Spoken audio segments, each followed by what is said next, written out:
Boa noite, gente. Hoje eu quero falar uma palavra que Deus ministrou muito ao meu coração. E eu quero falar sobre o corpo de Cristo. Quero falar sobre a importância dele, como nós estamos inseridos nele. Lá em Colossenses 1, tá falando do 15 ao 20, tá falando sobre a supremacia de Cristo. E lá em 1,18 fala: Ele é o cabeça do corpo, que é a igreja. É o princípio e o primogênito dentre os mortos, para que em tudo tenha supremacia.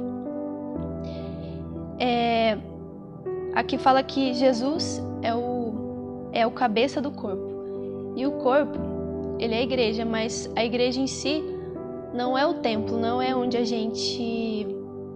É lógico que a gente vai para a igreja, a gente chama de igreja, mas a Bíblia diz que a igreja são os membros, sabe? E lá em Efésios 4:11 diz sobre a importância, o porquê que Deus designou a igreja. E lá fala 4:11 fala: E ele designou alguns para apóstolos, outros para profetas, outros para evangelizar e outros para pastores e mestres. E aqui fala qual é a importância, o porquê. Com o fim de preparar os santos para a obra do ministério, para que o corpo de Cristo seja edificado, até que todos alcancemos a unidade da fé e do conhecimento do Filho de Deus, e cheguemos à maturidade, atingindo a medida da plenitude de Cristo. O propósito é que não sejamos mais como crianças, levados de um lado para o outro pelas ondas, nem jogados para cá e para lá por todo vento de doutrina, e pela astúcia e esperteza dos homens que induzem ao erro. Aqui em Efésios 4 está dizendo que Deus designou cada um, né, como eu li aqui, alguns para apóstolos, outros para profetas. E o que eu quero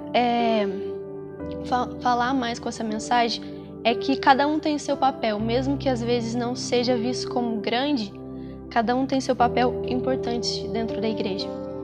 E o intuito disso, porque que Deus fez cada um diferente um do outro, é para que a igreja dele seja edificada, para que o corpo dele seja edificado, para que a gente venha crescer nele. Lá em 1 Coríntios 12:4 fala que há diferentes tipos de dons, mas o Espírito é o mesmo. Há diferentes tipos de ministérios, mas o Senhor é o mesmo. Há diferentes formas de atuação, mas é o mesmo Deus que efetua tudo em todos. E, muitas vezes a gente fica se perguntando sobre por que a gente não é igual a outra pessoa, por que a gente não tem a qualidade que outra pessoa tem. E a Bíblia nos diz isso, que há diferentes dons, mas o Espírito que conduz esses dons é o mesmo. O Deus para quem a gente está servindo é o mesmo. Então, se você é um pastor, se você ministra, se você é um ministro de louvor, ou se você não trabalha na igreja, se você, gosta de arte, outras pessoas não gostam de, de engenharia, que talvez é visto como melhor que artes. Mas isso é o que a sociedade diz. Mas a Bíblia nos diz que é o mesmo Espírito que conduz os dons. Ainda em 1 Coríntios 12, lá em 12:12 fala que o corpo é uma unidade. Vou passar um pouquinho para frente. Lá em 12:15, que fala que o corpo não é feito... 12:14. O corpo não é feito de um só membro, mas de muitos. Se o pé disser, porque não sou mão, não pertenço ao corpo, nem por isso deixa de fazer parte do corpo. E se o ouvido disser, porque não sou olho, não pertenço ao corpo, nem por isso deixa de fazer parte do corpo. Se todo o corpo fosse olho, onde estaria a audição? Se todo o corpo fosse ouvido, onde estaria o olfato? De fato, Deus dispôs cada um dos membros no corpo, segundo a sua vontade. Se todos fossem um só membro, onde estaria o corpo? Assim, há muitos membros, mas um só corpo. E Deus falou muito comigo sobre esse versículo. Falou por muito tempo comigo sobre isso, porque Muitas vezes eu ficava me comparando com pessoas, talvez eu falava, tipo, eu não tenho a qualidade que tal pessoa tem. Só que eu esquecia de olhar o que o Senhor colocou em mim, as qualidades que o Senhor colocou em mim. E aqui nesse versículo que eu acabei de ler, fala sobre pra gente não olhar, sabe? Aqui fala, tipo, se tivesse só olho, não teria audição, certo? Mas isso a gente pode ver, tipo, por exemplo, numa igreja, no templo, certo? Se não fossem as pessoas que limpam a igreja estaria uma sujeira. Se não fossem as pessoas que administram, ela não cresceria. E lógico que tem outras pessoas, certo?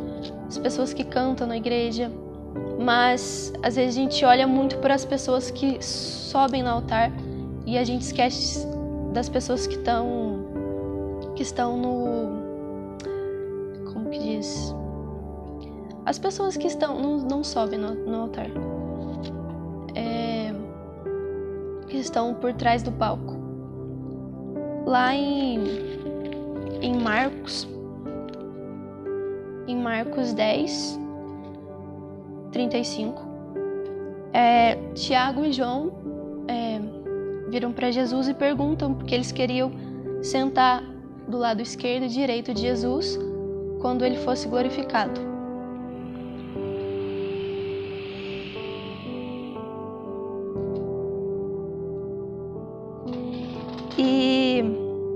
Então, aí Tiago e João diz que querem sentar do lado de Jesus. Mas Jesus disse assim, ele diz assim, vocês não sabem o que estão pedindo. Podem vocês beber o cálice que eu estou bebendo ou ser batizados com o batismo que eu estou sendo batizado? Podemos, responderam eles. Jesus lhes disse, vocês beberão o cálice que eu estou bebendo e serão batizados com o batismo que eu estou sendo batizado. Mas o assentar-se à minha direita ou à minha esquerda não cabe a mim conceder. Esses lugares pertencem àqueles a quem foram preparados. Quando os outros 10 discípulos ouviram essas coisas, ficaram indignados com Tiago e João. Jesus os chamou e disse, vocês sabem que aqueles que são considerados governantes das nações as dominam. E as pessoas importantes exercem poder sobre elas. Não será assim entre você, ao contrário. Quem quiser tornar-se importante entre vocês deverá ser servo, e quem quiser ser o primeiro deverá ser escravo de todo. Pois nem mesmo o Filho do Homem veio para ser servido, mas para servir e dar sua vida em resgate por muitos. Aqui Jesus está dizendo porque eles queriam se assentar ao lado de Jesus. E Jesus, ele disse que só Deus que já designou as pessoas certas. Mas aqui ele fala uma coisa bem importante, que é sobre muitas vezes a gente quer crescer, muitas vezes a gente quer ser servido. Mas a gente esquece que Jesus, ele veio para servir, não ser servido, assim como está aqui na palavra. E a gente quer crescer, ser maiores que outras pessoas, sabe? Às vezes isso aumenta o nosso ego, porque não foi para isso que nós fomos chamados. Nós fomos chamados para servir assim como Jesus. Eu sei que sim, muitas pessoas sonham em ter um emprego bom, sonham em receber bem, em ter uma família, mas isso já é um propósito que Deus já estabelece. Porque nenhum pai, ele deixa seu filho passando fome, nenhum pai deixa seu filho passando necessidade. Então, que a gente venha buscar primeiramente servir as pessoas, servir a Deus em primeiro lugar. E o resto nos é acrescentado, assim como diz a palavra. Deus falou muito comigo, quando eu estava me sentindo assim, quando eu estava me sentindo menos que as outras pessoas. E eu entendi que eu precisava servir, porque quando você serve alguém como você ama alguém, sem esperar nada em troca, é a melhor coisa que tem, porque você não fica criando expectativa, sabe, sobre aquilo. E mesmo assim, Deus te recompensa. Quando menos você cria expectativa, Deus te recompensa. E às vezes a gente se sente menos ou não se sente valorizado porque talvez a gente não tenha tido um encontro verdadeiro com Deus. Lá em Salmo 139 diz assim, eu vou ler aqui, que desde o ventre de minha mãe, o Senhor me teceste e me preparaste.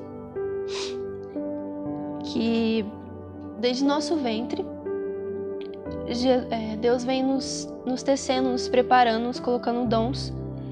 E eu creio que desde nosso ventre Ele tem propósito pra gente, Ele tem colocado valor na gente, mas muitas vezes a gente cresce, a gente olha para a sociedade, olha para o que a sociedade fala que é bom, que é melhor, e a gente esquece que aquilo que o Senhor colocou no nosso coração, talvez você não seja bom, talvez você não se dê bem em matemática, ou sei lá, na escola talvez você não se dê bem, mas talvez você ame as pessoas, você consiga perdoar as pessoas como muitas pessoas não conseguem. Isso é um dom, isso é algo que o Senhor colocou no seu coração. Então, muitas vezes a gente não consegue fazer o que a sociedade espera da gente, o que as pessoas esperam. Mas quando a gente coloca o nosso coração sobre Deus, a gente pede para que Ele nos revele quem nós somos. Eu sempre fazia uma oração, toda vez que eu continuo fazendo isso, essa oração. Eu sempre pedia para Deus me revelar quem Ele é e me revelar quem eu sou nele. A partir do momento que você tem uma revelação de quem você é em Deus, que Jesus se sacrificou para que você pudesse ser salvo, para que você pudesse estar com sua família, sabe? Para que você pudesse também ter direito a ser filho de Deus, para que você pudesse ter direito, né, aos céus, que o Senhor nos promete, os céus. E a partir do momento que você recebe essa verdade no teu coração, a partir do momento que Deus revela essa verdade, eu creio que somente Ele pode revelar essa verdade. Talvez você possa ter ouvido muitas vezes, Jesus morreu na cruz, Jesus, sabe? Muitas vezes você pode ter ouvido isso, mas não de todo o coração. Talvez você não tenha aberto o seu coração para realmente essa verdade ser colocada no seu coração. Esses dias eu venho visto como a palavra do Senhor fala para o nosso coração ser como de uma criança. E nos últimos dias Deus tem me mostrado como o coração de uma criança é puro ao aprender sobre ele, sabe? Como o coração de uma criança realmente se dobra, se volta totalmente a atenção para aprender sobre ele. Eu tenho convívio com crianças e eu consigo perceber como elas são intensas naquilo que elas querem aprender sobre ele. E, muitas vezes nós que já crescemos, a gente duvida da existência de um Deus tão grande. Mas Ele vai além do que a gente pensa, vai além do que a gente aprendeu na escola. E hoje eu quero convidar você a aceitar esse Jesus que eu estou dizendo. E não apenas Jesus que você fala, ele morreu por mim, mas que você entenda a verdade que tem nisso, o sacrifício, sabe? Pois Ele colocou todo o nosso pecado sobre Ele, Ele colocou todas as nossas dores sobre Ele. E mesmo hoje, Ele nos chama para que a gente deposite todas as nossas dores, todas as nossas ansiedades sobre Ele. E que você venha receber essa verdade no teu coração, que você venha receber um Jesus vivo, não um Jesus, sim, Ele morreu por nós, mas um Jesus que ressuscitou depois de 3 dias, um Jesus que foi glorificado e que reina nos céus hoje. Sabe, que você venha receber esse Jesus, que venha receber o Espírito Santo que Jesus nos deixou para que fosse o nosso consolador, nosso amigo. Que nesse momento você possa estar esquecendo daquilo que você aprendeu, sabe? Talvez você tenha barreiras que te impeçam de chegar a esse Deus, ao nosso Deus. Talvez você tenha traumas de infância, não sei, que te dizem que você não é nada, que te dizem que você não vai chegar a nada. Talvez pessoas na tua vida continuem dizendo que você não vai chegar a lugar nenhum, continuam dizendo que você não tem valor, mas eu digo e o Senhor diz que você tem valor nele, que Ele vê valor no seu coração, certo? E eu venho pedir para que você venha abrir nesse momento o seu coração, porque o Senhor, Ele é um Senhor educado, sabe? Ele é um Deus educado. Ele não chega arrombando a porta do seu coração. Ele bate ao seu coração nesse momento, Ele bate à porta do seu coração, mas quem tem o poder de abrir é você. Então eu venho pedir para que você venha abrir o seu coração nesse momento, para que você venha receber a verdade. Eu falei aqui sobre os dons que Deus deu a cada um. E algo que o Senhor diz que não há melhores ou piores no reino dele. Não há uma escala de melhor ou pior. O Senhor ama a todos igualmente. E muitas vezes a gente coloca barreiras ou coloca pessoas como ídolos, mas nós precisamos amar somente Ele. Somente Ele em primeiro lugar, sabe? E eu venho pedir nesse momento. Eu quero fazer uma oração nesse momento. Espírito Santo de Deus, eu peço para que o Senhor chegue em cada coração, para que o Senhor chegue em cada casa nesse momento. Espírito Santo de Deus, eu te peço para que o Senhor venha quebrantar os corações nesse momento. Pai, eu clamo a Ti nesse momento para que as pessoas venham perder esse espírito, Senhor Jesus, de que elas não valem nada. Senhor, que elas venham perder esse espírito, Senhor Jesus, de viúva, Senhor. Espírito Santo, mostra que o Senhor é Pai, Senhor, que eles não são órfãos, Pai. Que eles venham receber nesse momento, Senhor, a Tua paternidade, que eles venham receber o Teu amor, Pai. Que eles venham ver que eles são valiosos no Teu reino e que tudo que o Senhor depositou sobre a vida deles, tudo que o Senhor depositou sobre o coração deles tem valor, Pai. Então que a partir desse momento, Espírito Santo, o Senhor venha estar revelando a eles, Pai. E que eles venham estar entendendo, Pai, realizando aquilo que o Senhor quer deles, Pai. Amém?